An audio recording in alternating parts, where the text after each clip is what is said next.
नमस्कार। ब्रेक के बाद खबरों में एक बार फिर से आपका स्वागत है। मैं हूं हिमलता और खबरों की शुरुआत करते हैं राजधानी रांची से। रांची के नामकुम में झारखंड मुख्यमंत्री मैया सम्मान योजना के तहत एक कार्यक्रम का आयोजन किया गया। इसमें सीएम हेमंत सोरेन ने दक्षिणी छोटा नागपुर प्रमंडल के 5 जिलों की 7 लाख लाभुकों के खाते में राशि ट्रांसफर की।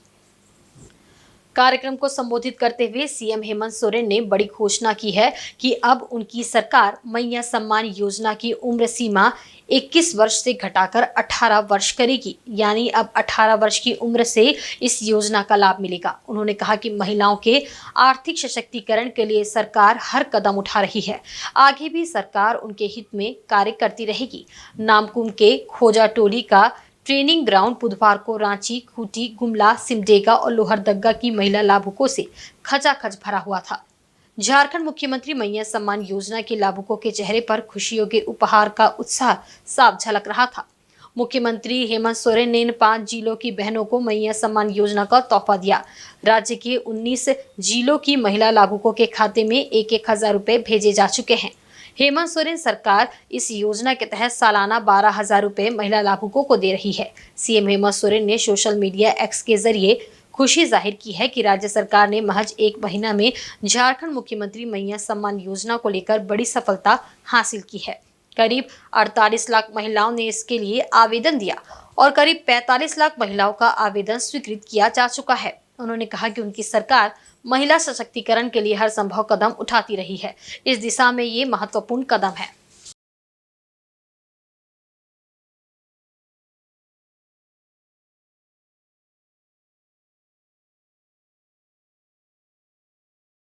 और अच्छा होता। तब हमको पता चला, हम भी विधायक हैं, हमारे विधानसभा में भी ये समस्या हमारे कार्यकर्ताओं ने भी बताया और भी राज्य के अलग अलग क्षेत्रों से सांसदों ने, विधायकों ने बताया। बात तो सही है। उस समय सरकार का खजाना भी बहुत अच्छा ठीक नहीं था, लेकिन फिर भी हमने ईमानदारी से प्रयास किया, उस कानून में एक बदलाव किया कि महिलाओं में जो 60 साल हमने लगाया, उस 60 साल को भी घटा करके 50 साल कर दिया। और आज गांव में बूढ़ा बुजुर्ग लोग दिन गिनता है, कब मेरा 50 साल हो जाएगा, कब 60 साल हो जाएगा। अब दलाल का चक्कर नहीं, सीधा उम्र का कार्ड लेके जाओ, अपना वोटर कार्ड, आधार कार्ड लेके जाओ। बीडीओ सीओ का अनिवार्य है कि आपका वृद्धा पेंशन का कार्ड बनाना है। जो इसमें कोताही करेगा वो सीधा बर्खास्त। इसलिए आज के दिन में दिया लगा करके, टॉर्च लगा करके भी बूढ़ा बुजुर्ग को बिना पेंशन का आप गांव में नहीं पाएंगे।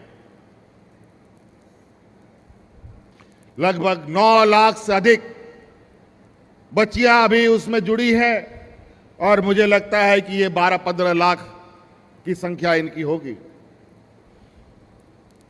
और आने वाला समय में अपने बच्चों को, चाहे बच्ची हो या लड़का हो, उसको इंजीनियर, डॉक्टर, वकील, पत्रकार, जो भी पढ़ाना हो, उसके लिए आपको पैसे की चिंता करने की जरूरत नहीं है। वहीं भाजपा में शामिल होने के बाद पूर्व मुख्यमंत्री सह स्थानीय विधायक चंपई सोरेन पहली बार बुधवार को जिला मुख्यालय सरायकेला पहुंचे। इस दौरान हजारों की संख्या में उनके समर्थक भी साथ थे।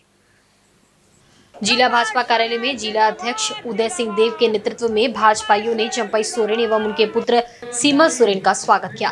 कार्यक्रम में समर्थकों की भीड़ को देखते हुए जल्दबाजी में कार्यक्रम का समापन करना पड़ा। इस दौरान मंत्री चंपई ने कहा कि देश के प्रधानमंत्री नरेंद्र मोदी एवं गृह मंत्री अमित शाह के ऊपर विश्वास करके उन्होंने भारतीय जनता पार्टी की सदस्यता ग्रहण की है। पार्टी के प्रति उनकी गहरी आस्था और विश्वास है। उन्होंने कहा कि इस पार्टी में रहकर झारखंड में घुसपैठियों के खिलाफ आवाज बुलंद करेंगे और आदिवासियों के हित की लड़ाई लड़ेंगे। आदिवासियों का विकास झारखंड के लिए एक जटिल मुद्दा है, इसे भाजपा ही ठीक कर सकती है, इसलिए उन्होंने भाजपा को चुना है। राज्य के आदिवासी आज खतरे में हैं और वे भाजपा में रहकर इन आदिवासियों पर हो रहे विभिन्न अत्याचार के प्रति लड़ाई लड़ेंगे। आदिवासियों को उनका हक व अधिकार दिलाएंगे। पूर्व मुख्यमंत्री ने कहा कि झारखंड प्रदेश खनिज संपदा से भरा हुआ है और एक सोने की चिड़िया है, इसे संवारने का काम करेंगे। उसके बाद जितने भी दूर से ग्रामीण दूर क्षेत्र से आए हैं सभी कार्यकर्ताओं को भर्ती पूरा हर क्षेत्र में हजार संख्या में गांव से लेकर शहर का कार्यकर्ता हमारा साथ निकलते गया। मेरा विश्वास हो गया आने वाला दिन ये नेतृत्व तो परिवर्तन हो के रहेगा झारखंड में। अब भारतीय जनता पार्टी का सत्ता बनेगा, कोई नहीं रोक सकता। किलोमीटर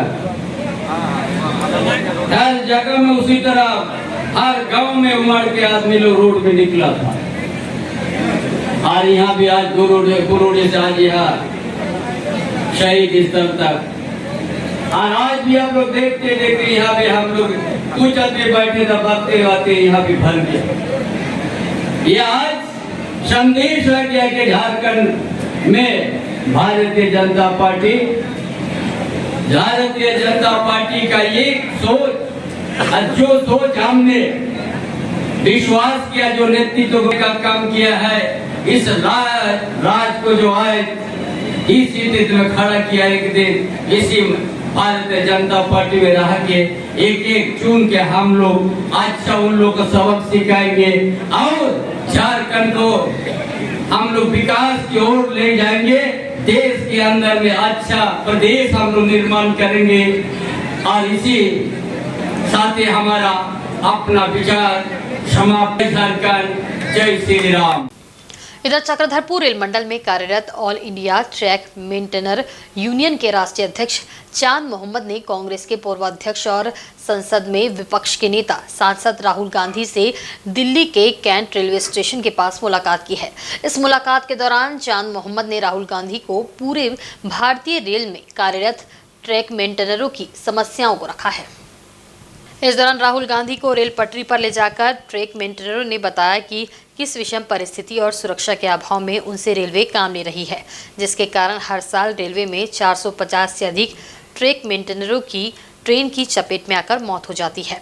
राहुल गांधी ने ट्रैक मेंटेनरों की समस्याओं को सुनने और देखने के बाद इस मुद्दे को संसद से लेकर रेल मंत्रालय में उठाने का वायदा ट्रैक मेंटेनरों से किया है, ताकि ट्रैक मेंटेनरों की कार्य प्रणाली में रेलवे सुधार करे। काम के दौरान ट्रैक मेंटेनरों को सुविधाएं मिल सके और रेल पटरी पर ट्रैक मेंटेनरों की हो रही मौत पर लगाम कसा जा सके। चांद मोहम्मद की अध्यक्षता में all India track maintainer union ने जिन मुद्दों को राहुल गांधी के सामने रखा है, उनमें से 2 मुद्दे उनकी सुरक्षा और प्रमोशन से जुड़े हुए हैं। चांद मोहम्मद ने बताया कि रेल पटरी की जांच पेट्रोलिंग कार्य के दौरान रेलवे के द्वारा उनकी सुरक्षा का बिल्कुल ख्याल नहीं रखा जाता है, जिसके कारण हर साल 450 से अधिक ट्रैक मेंटेनरों की मौत पटरियों की पेट्रोलिंग करते हुए ट्रेन से कटकर हो जाती है।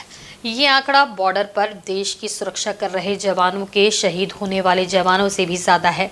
इसलिए ट्रैक मेंटेनर ड्यूटी के दौरान होने वाले अपने हर साथी की मौत को शहादत मानता है और उसे शहीद का दर्जा देता है।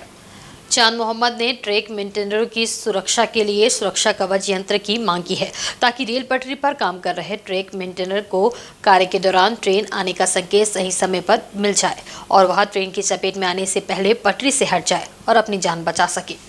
नहीं सर, हमारे छाती पे ट्रेन मतलब जाम हो जाए, पूरा जाम हो जाएगा सर।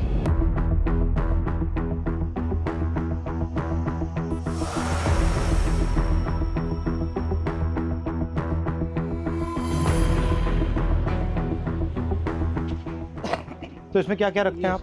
इसमें सब ये सामान रहता है हमारा, जो पटरी पर काम करते हैं ना। ये कितने? ये तसले हैं जो मिट्टी गिट्टी डालने के लिए है, और ये पानी के पीने के लिए सर हम लोग खुद अपने से व्यवस्था किया है। रेलवे ने इसमें कुछ ये शेड वगैरह सारे हम ही लोग बनाए हैं, कर्मचारी मिलकर। पानी भी आपको यहाँ से लेना पड़ता है। तो यहाँ क्या होता है, ट्रेनिंग के दौरान अक्सर हमको ट्रेनिंग तो दी जाती है, लेकिन जरूरी नहीं कि पूर्ण रूप से हम उसमें सक्सेस हो पाते हैं। कई ऐसी बारीकी या कमी है जो पटरी टूट जाती है, बाल के सामान उसमें। ये मैं देख रहा था कि मैंने मंत्री से भी कहा जी कि देखिए मुश्किल काम है, डर के माहौल की क्या जरूरत है। आप मतलब प्यार से काम करो। अगर काम कर भी नहीं सकते सुन तो लो कि भैया हम कर नहीं सकते, बट बात सुन ली। ये डर डर से टेंशन आता है, फिर गलती होती है, फिर एक्सीडेंट होता है। अच्छा, सबसे पहले आप हो कितने, इंडिया में कितने हो? इंडिया में सर हमारा जो संख्या 3.5 लाख से ऊपर है। ठीक है। और जो हमारा अभी वर्तमान में सर जेन्युइन इशू जो चल रहा है, जिसके ऊपर लोग सबसे ज्यादा हावी है, लगभग 15,000 ट्रैक मेंटेनर पूरे भारत में पटरी पर काम न करके ऑफिस में काम कर रहा है। जिसका काम मेंटेनेंस का, जो पटरी पर काम करने वाले हैं, जो ऑफिस में काम करने वाले, उनका काम भी इनके कंधों पर आन पड़ा है। डबल काम हो रहा है, इनसे डबल काम लिया जा रहा है। रेलवे ने हमारे को प्रमोशन केवल फाइनेंशियल दिया है, डिपार्टमेंटल जो चेंज करते हैं अच्छी पोस्टों के लिए, जैसे स्टेशन मास्टर है, टीटी है, गार्ड है, जिसमें अच्छी और सुविधाएं हैं, वहाँ हमारे साथियों को प्रमोट कतई नहीं किया जाता। मुझे लग रहा है, मैं देख रहा हूँ रेलवेज को, मुझे लग रहा है कि जात का सिस्टम बना रखा है पूरा सर, ये सबसे ऊपर राजा महाराजा है, और फिर आस्ते आस्ते आस्ते अलग अलग जातें बना रखी हैं। उसका नाम बदल दिया, लोको पायलट दे दिया, ट्रैकमैन दे दिया। रेलवे के महादलित तो आप। जबकि सर रेलवे में सबसे ज्यादा कैडर हमारा है ट्रैक मेंटेनर का, मगर सबसे ज्यादा शोषित अपमानित हमारे ही। और सेफ्टी आप मेंटेन करते हो? पीने के लिए पानी भी नहीं मिलता सर, हम ऑन ड्यूटी रहते हैं। 2 लीटर की एक बोतल दी गई है प्रशासन की तरफ से, वो पानी भर के आप ले जाओ उसको, और दिन भर बस सिर्फ वो 2 लीटर पानी पी सकते हो आप। तो अगर मैं मतलब मंत्री जी को कहूँ कि भैया इनके 2 काम करने हैं, तो कौन से 2 हैं? ये एक limited departmental competitive examination sir, एक कोटा है, वो रेलवे में ट्रैक मेंटेनर के लिए बिल्कुल सीमित है, नेग्लिजिबल। उसमें जा नहीं सकते आप? उसमें हम जा नहीं सकते सर। हमारा जो रिक्रूटमेंट प्रोसेस होता है ना सर, सबका कॉमन है, एक समान भर्ती होती है, लेकिन हम पटरी पर ही रह जाते हैं सारी उम्र। हमारा रिटायरमेंट 2800। आप पटरी से कभी नहीं निकलते? कभी निकलते नहीं।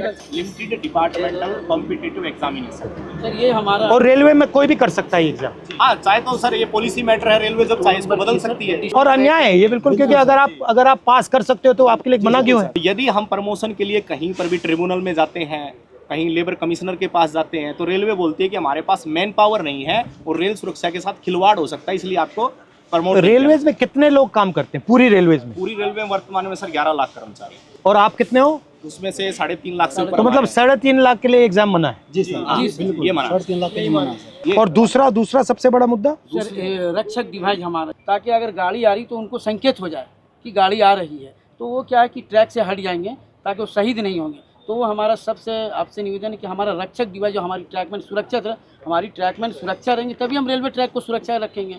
जब हम ही सुरक्षा में नहीं है तो हमारा ट्रैक सुरक्षा नहीं है। अगर उस पटरी पर हम मौजूद हैं तो वो हमें 4 किलोमीटर दूर से संकेत दे देगा कि वो बीप करेगा तो संकेत मिलेगा तो आपको पटरी से नीचे उतरना है। वो ऐसा यंत्र है और वो काफ़ी बेनिफिशियल भी रहा है। ये आप सबके पॉइंट्स हैं? जी जी।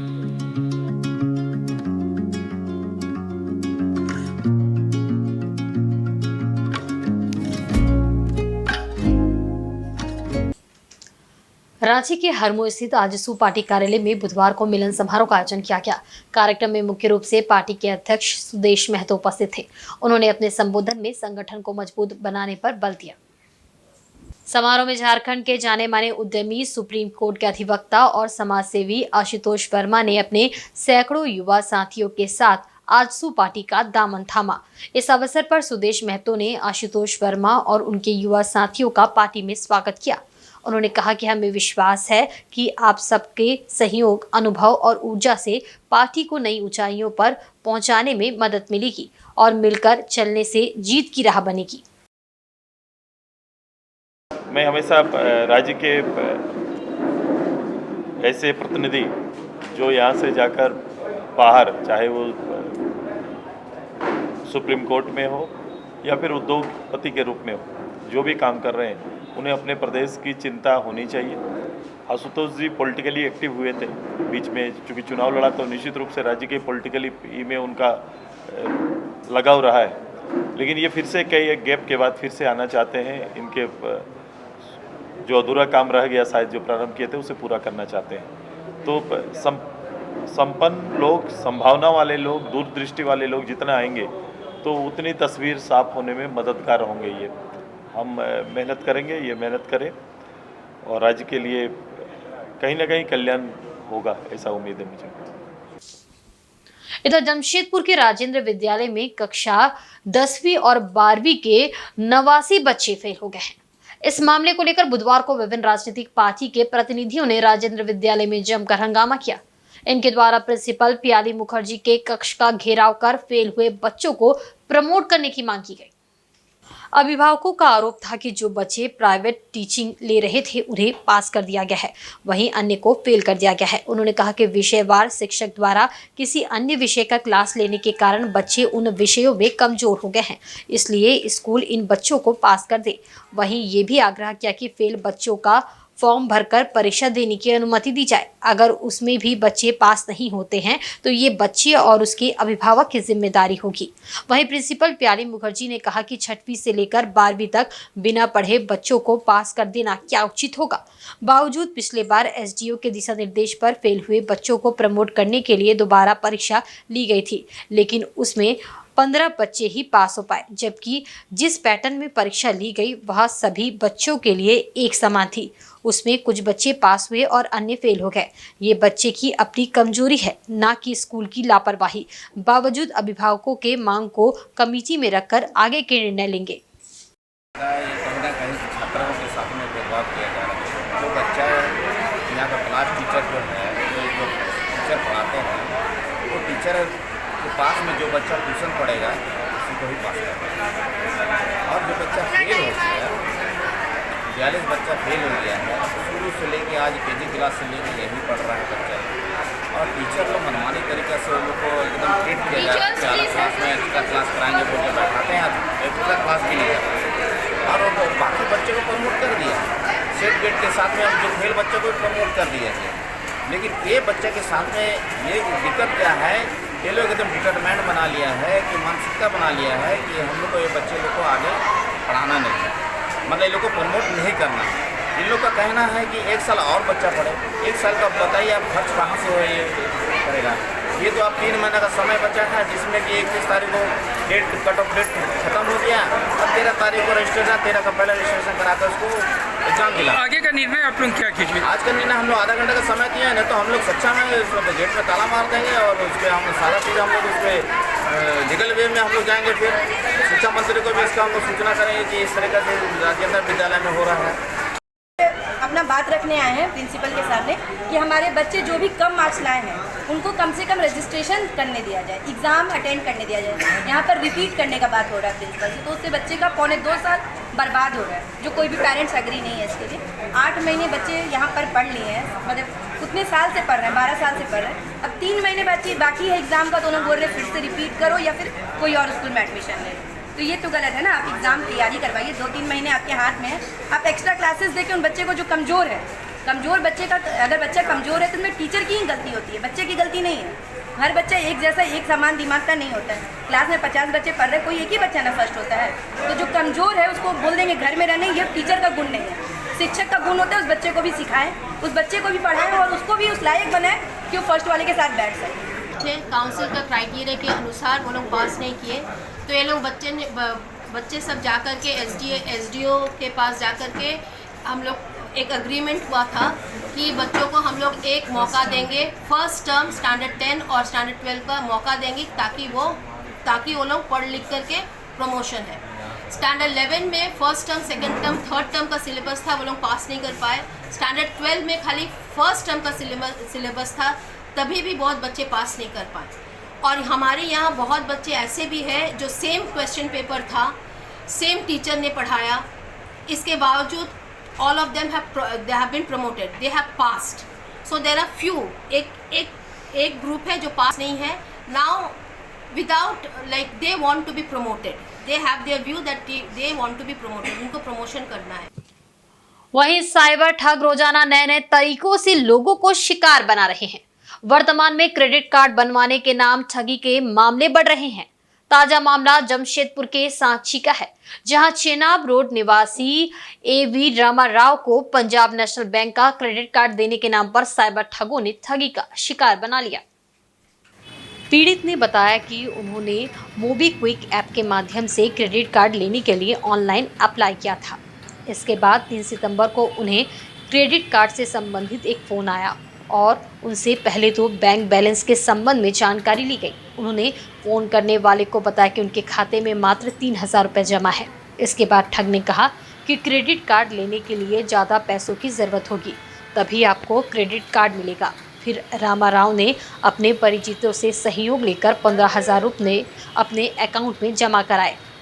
इसके बाद कुल 18,153 जमा हो गए।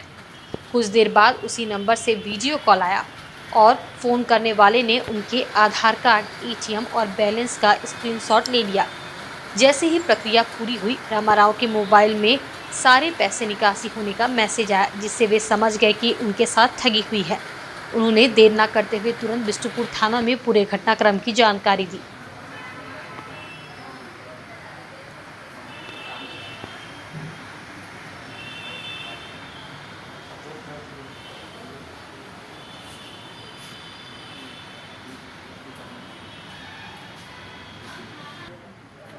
मेरे साथ साइबर फ्रॉड हुआ है। कल हमको एक नंबर से कॉल आया था 6297054913 से, और बोला गया कि आपने PNB का क्रेडिट कार्ड के लिए अप्लाई किए क्या कर। तो मैंने कहा हाँ किए करके। बोला आपका PNB में सेविंग अकाउंट है? मैंने कहा हाँ। बोला कितना बैलेंस है अभी तक?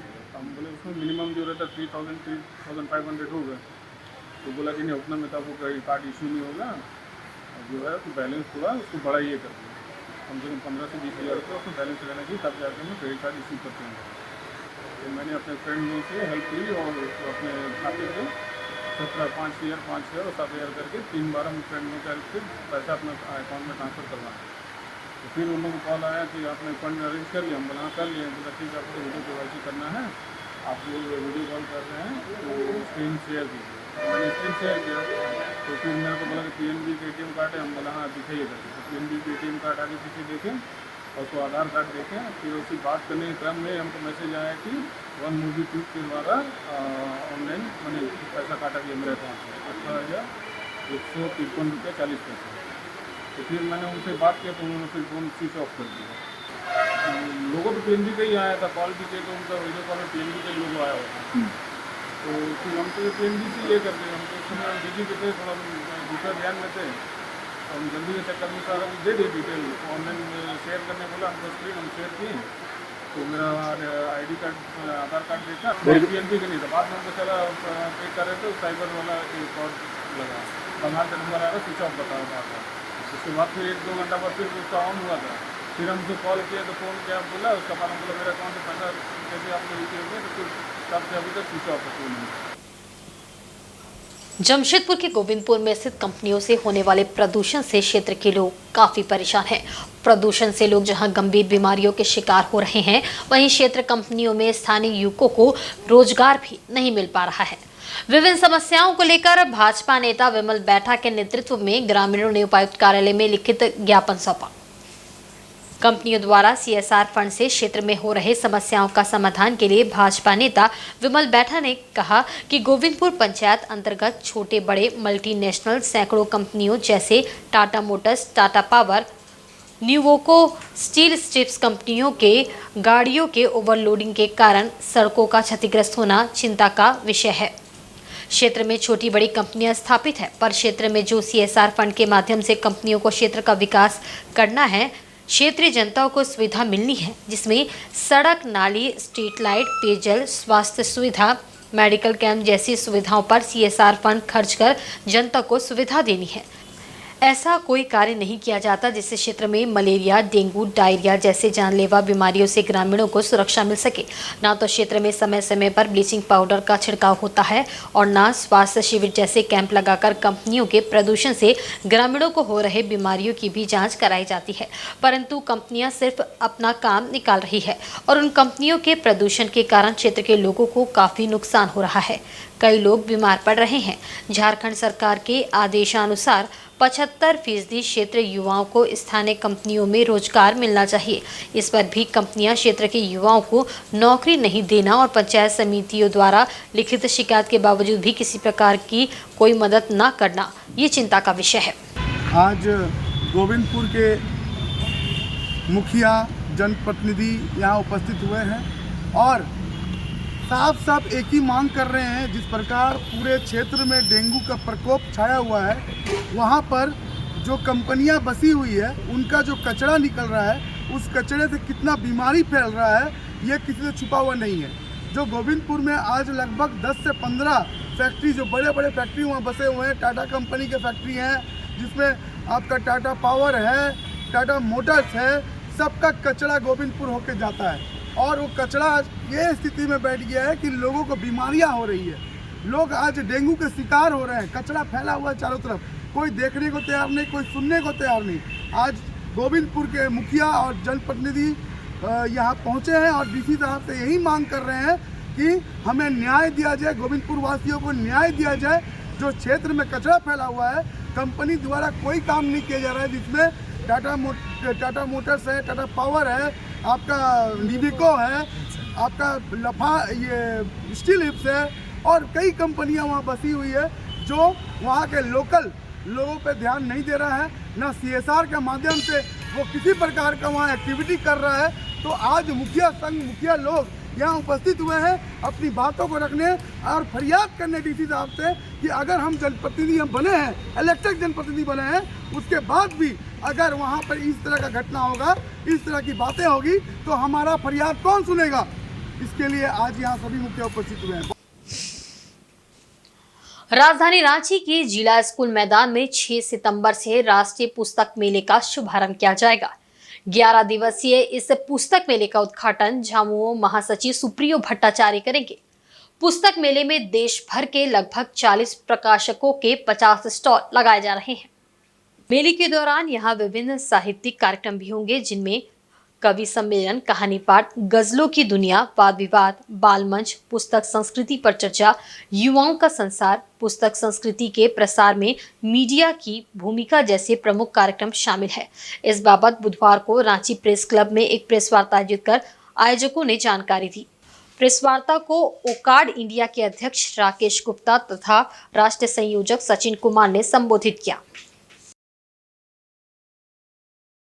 झारखंड की राजनीतिक, शैक्षिक व सांस्कृतिक राजधानी रांची के प्रेस क्लब में इस सभागार में आए हुए सभी मीडिया कर्मियों को ओकार्ड इंडिया दिल्ली हार्दिक स्वागत करता है।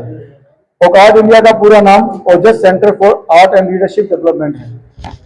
बंधुओं, ओकार्ड इंडिया आज के तकनीकी युग में पुस्तक संस्कृति में हो रहे लगातार ह्रास को चुनौती से लड़ने के लिए एक कृत संस्कृत संस्था है। एक अच्छे समाज और व्यक्ति के निर्माण के लिए किताबों का महत्व कितना है यह बताने की आवश्यकता नहीं है। किताबें हमारे विचार को एक सकारात्मक दिशा देती है और एक स्वस्थ समाज के निर्माण में सहायक होती हैं। ओकार्ड इंडिया इस पुनीत कार्य के लिए देश भर में कई पुस्तकें मेले व साहित्यिक संगोष्ठियों का आयोजन करती रही है। इसी क्रम में झारखंड की राजनीतिक, शैक्षिक व बौद्धिक राजनीतिक राजधानी रांची में 6 सितंबर से 16 सितंबर 2024 तक एक 11 दिवसीय राष्ट्रीय पुस्तक मेला का प्रथम बार आयोजन कर रहे हैं। पूर्वी सिंहभूम जिले के मुसाबनी स्थित फॉरेस्ट ब्लॉक पंचायत में बुधवार को आपकी योजना आपकी सरकार कार्यक्रम का आयोजन हुआ। इसमें क्षेत्र के लोगों की समस्याओं का निष्पादन तत्काल किया गया। मुसाबनी स्थित फॉरेस्ट ब्लॉक पंचायत में बुधवार को आपकी योजना आपकी सरकार आपके द्वार कार्यक्रम में भारी भीड़ उमड़ी। ये कैंप प्रखंड विकास पदाधिकारी पुष्कर सिंह मुंडा की देखरेख में संपन्न हुआ। इसमें सभी विभाग के स्टॉल लगाए गए थे, जिसमें कर्मचारियों ने ग्रामीणों का आवेदन जमा किया एवं कई समस्याओं का तुरंत निष्पादन भी किया। मौके पर झारखंड सरकार द्वारा चलाई जा रही सभी कल्याणकारी योजनाओं के बारे में लोगों को बताया गया एवं अंतिम व्यक्ति तक इसका लाभ लेने की अपील की गई। इस मौके पर काफी संख्या में पंचायत क्षेत्र के ग्रामीणों ने उपस्थित होकर कैंप का लाभ उठाया। आपकी योजना आपकी सरकार आपके द्वार कार्यक्रम 30 तारीख से लेके 15 तारीख सितंबर तक चलाया जा रहा है। इस योजना में इस शिविर में लोगों को झारखंड मुख्यमंत्री मैया सम्मान योजना, आवास सुरक्षा योजना, आवास योजना, मुख्यमंत्री पशुधन योजना, बिरसा हरित ग्राम योजना, किसान क्रेडिट कार्ड, सर्वजन पेंशन, सावित्रीबाई फुले समृद्धि योजना, हरा राशन कार्ड, बिरसा सिंचाई कूप, बिरसा रोजगार सृजन योजना, गुरुजी के स्टूडेंट क्रेडिट कार्ड, जाति आवासीय आय प्रमाण संबंधी जितने भी इस प्रकार के फ्लेक्सिबल स्कीम है, इसका यहाँ से निष्पादन किया जा रहा है। इसके अतिरिक्त यहाँ पे जो आ रहे हैं सब लाभुकों को हर एक स्टॉल लगा हुआ हर विभाग का, वहाँ पे जानकारी प्राप्त कर सकते हैं और जिस प्रकार से उनकी शिकायत है उनको अपना लिखित रूप से दर्ज कर सकते हैं। कुछ यहाँ पे ऑन द स्पॉट भी योजना का हो रहा है और जो आगे की प्रक्रिया के लिए है तो वो सारी योजनाएं जो उनकी समस्याएं हैं उनको समाधान करने का प्रयास किया जा रहा है। और आज के बुलेटिन में बस इतना ही। कल फिर हाजिर होंगे कुछ नई खबरों के साथ। तब तक देखते रहें इंसान झारखंड न्यूज। नमस्कार।